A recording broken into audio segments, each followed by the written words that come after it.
항암 치료만 받다가 병원을 영영 나오지 못하는 경우가 발생할 수 있습니다.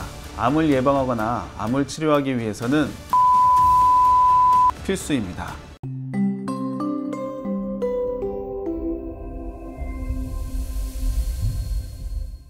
안녕하세요. 기대되는 암한방, 기억되는 창한방, 창한방병원 김창희 원장입니다. 오늘은 건강한 항암 치료를 위한 항암 시기의 필요성과 암세포를 박멸시키는 음식 9가지를 소개하겠습니다. 항암 치료만으로 암을 극복하기에는 어려움이 있습니다. 암이 1기나 2기의 경우 수술과 표준 치료만으로 5년 생존율이 80%를 넘을 정도로 치료법이 발전했는데요. 하지만 3기나 4기암의 경우 아직까지 50%를 넘지 못하고 있습니다. 또한 1, 2기라 하더라도 재발 확률이 50%를 넘을 정도로 높기 때문에 낮은 기수에 발견하여 치료가 잘 되었더라도 재발, 전이 또는 항암치료 부작용 방지를 위해서라도 항암 시기를 통해 필수적인 영양소를 충분히 공급하는 것이 중요합니다. 암에서 치유된 분들에게 당신이 한 것 중에 무엇이 암을 치유하는 데 가장 도움이 되었다고 생각하시나요? 라고 물었을 때 1위를 차지한 것이 음식이었습니다.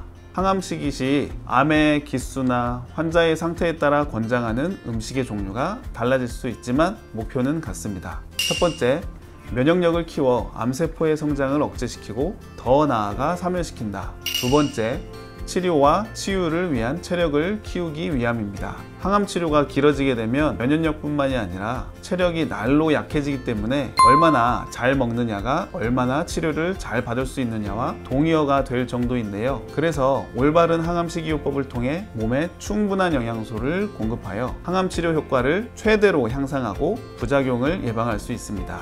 암세포가 무서워하는 음식 9번째, 탄수화물은 인체에서 가장 쓰기 편한 에너지원이고 힘을 내는데 중요합니다. 하지만 문제는 탄수화물의 단당류를 암세포가 좋아한다는 것이죠.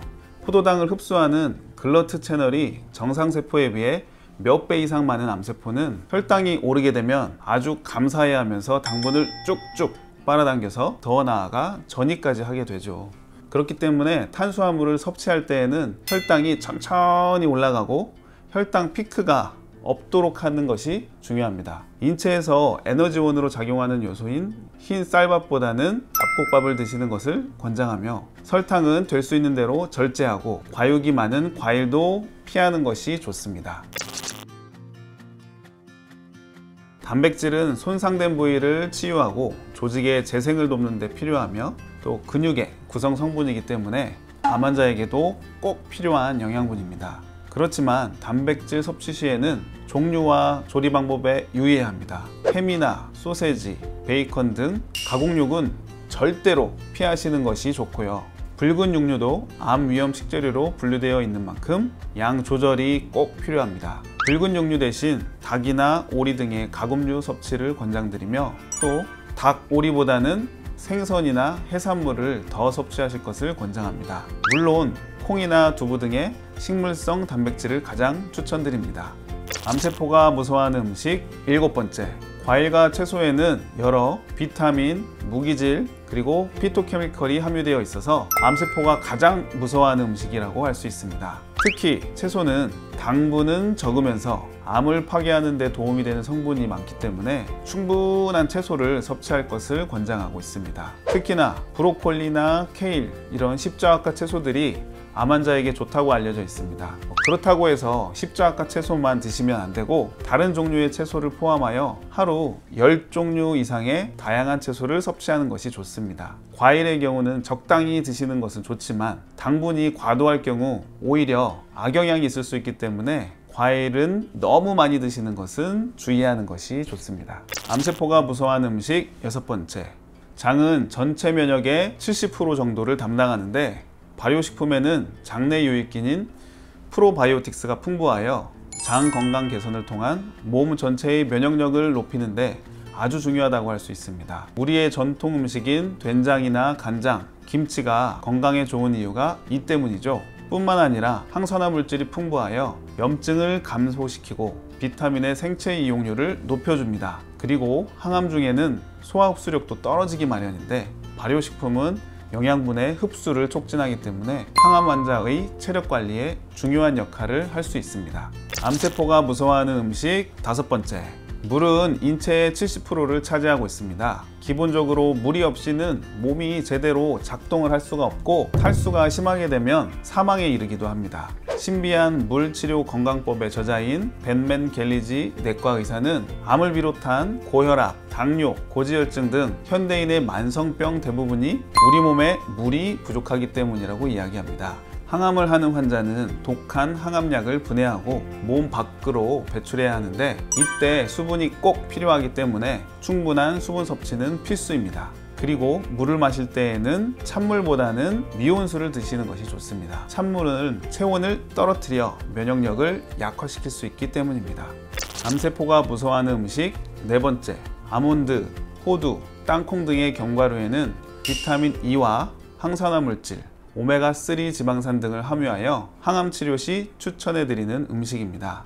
견과류에 포함된 비타민 E의 경우 지방 용해성 항산화제로 세포막 내부의 지방산화를 억제하여 손상을 줄여주며 이는 암 발생과 진행에 연관된 손상을 예방하는 데 도움을 줍니다. 다만 너무 딱딱한 견과류는 꼭꼭 씹어 먹지 않으면 그 딱딱한 조각이 항암으로 인해 손상받은 소화기 점막에 자극을 줄 수 있기 때문에 항암 중이시라면 꼭 갈아서 샐러드, 드레싱 등에 첨가하여 드실 것을 추천드립니다.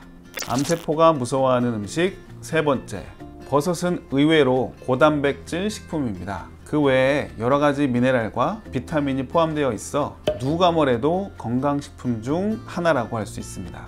항암의 가장 중요한 성분으로 각광받고 있는 것은 버섯에 들어있는 베타글루칸입니다. 이 베타글루칸이 면역력을 올려 암 조직을 없애고 암 조직이 증식하는 것을 억제하는 것으로 알려져 있기 때문입니다. 일본의 대학과 국립암센터에서 이루어진 15종의 버섯에 대한 실험 결과 아가리쿠스 버섯, 상황버섯, 송이버섯, 표고버섯, 운지버섯의 순서로 효과가 좋았습니다. 암세포가 무서워하는 음식 2번째, 베리류에 포함된 안토시아닌은 강력한 항산화 작용을 하고 있어 조직을 보호하고 손상을 방지하는 역할을 하는데요. 또한 염증을 억제하는 효과가 있어 종양의 발생과 진행에 연관될 수 있는 만성적인 염증을 억제하여 항암에 효과적입니다. 그리고 베리류는 당분 함량이 적어서 혈당을 올릴 위험도 낮기 때문에 과일 중에서는 베리류를 가장 추천드리고 있습니다. 암세포가 무서워하는 음식 1번째, 크기가 작은 흰살 생선을 드시는 것을 추천해 드립니다. 생선 중에서도 멸치, 작은 고등어 등 비타민 B와 오메가3 지방산 등 필수적인 영양소가 풍부하게 들어있는 생선을 추천하는데요. 오메가3는 염증 생성을 방해하며 뇌혈관 장벽을 통과할 수 있어서 치매나 뇌졸중 등의 위험을 줄이는 데도 도움을 줍니다. 커피가 있습니다. 저명한 의학학술지 란셋에서 2016년도에 커피는 암을 일으킬 가능성도 거의 없고 정기적으로 커피를 마시면 자궁암과 간암을 예방할 수 있다고 결론을 내릴 만큼 커피는 암 환자에게 안전한 기호식품 중 하나라고 할 수 있습니다. 하지만 카페인의 각성 효과로 수면에 문제가 생긴다거나 위산 분비가 과도하여서 속쓰림 증상이 발생할 때에는 마시지 말 것을 권합니다. 특히 라떼 등 유제품을 섞어 마시거나 시럽을 듬뿍 넣어서 마시면 당연히 암 환자에게는 안 좋을 수 있습니다. 치료도 중요하지만 암 완치에 가장 중요한 것은 바로 긍정적인 마음입니다. 흔히 암이라고 하면 죽을 병, 죽는 병이라고 생각하는 경향이 있기 때문에 우울해지거나 불안해지기 쉽습니다. 이러한 부정적인 마음은 면역력 저하를 초래하기 때문에 치유에 도움이 되지 않겠죠. 우울하거나 불안할 때에는 친구를 만난다거나 아니면 본인이 좋아하는 취미생활에 몰입함으로써 그 상황을 빠져나오셔야 합니다. 매사에 긍정적인 마음으로 치유에 임하시면 좋은 결과를 만나시게 될 겁니다. 창한방병원은 암 진단, 재활, 치료 중점 한방병원으로 암 치료의 여정을 나아가는 환자분들과 가족분들에게 따뜻하고 든든한 동반자가 될 수 있도록 최선을 다하겠습니다. 지금까지 창한방병원 김창희 원장이었습니다. 감사합니다.